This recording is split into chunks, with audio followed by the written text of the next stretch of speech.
I'm on the bridge, or what they call in French la passerelle, the footbridge over the river Sèvre, near Damvix, not far from Le Mazo, and quite near Coulon. And it's a typical afternoon in early November. But over there, can you see that there are some boats?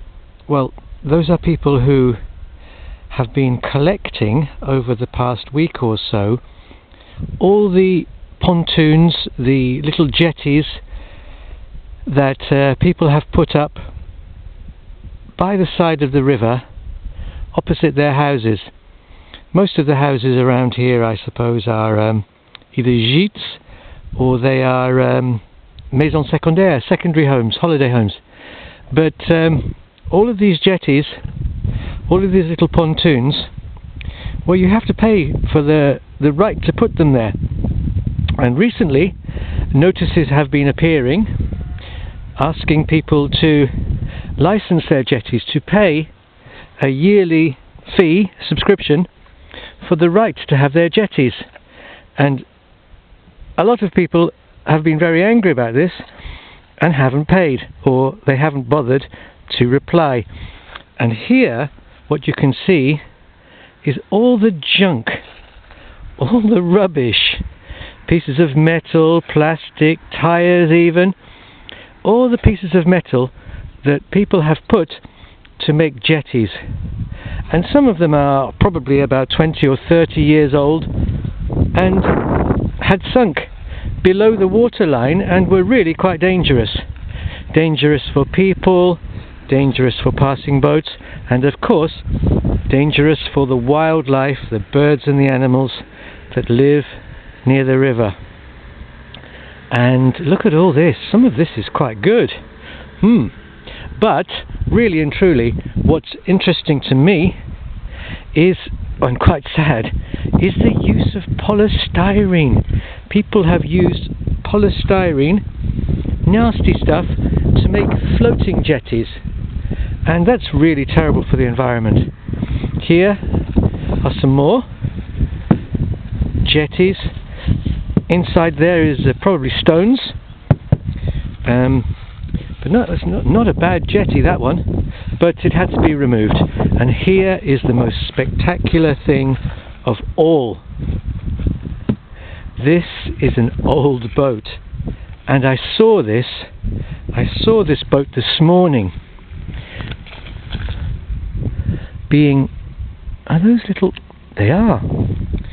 Those are little shellfish. Barnacles, perhaps, that have stuck to the boat.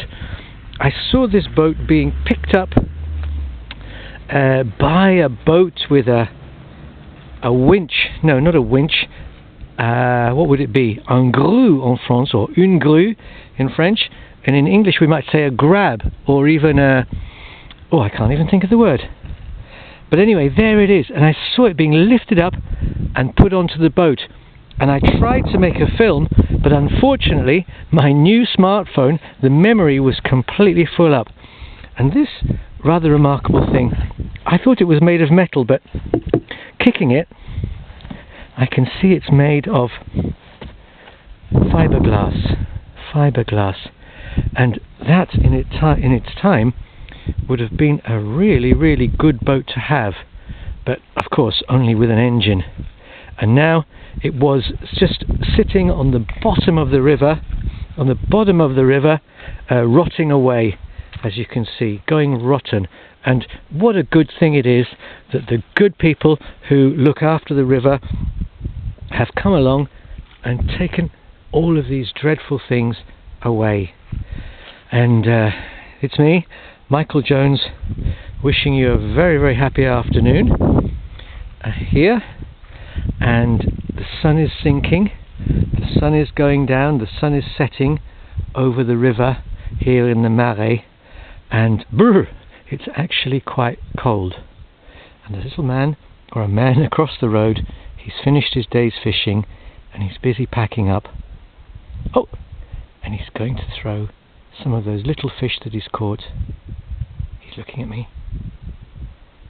He's going to throw some of those little fish. I hope they're still alive. He's counting them.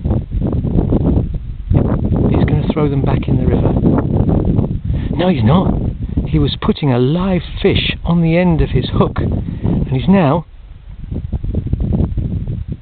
carrying on with his fishing. Well, there you go. But I'm off now. Goodbye, everybody. Au revoir. À bientôt.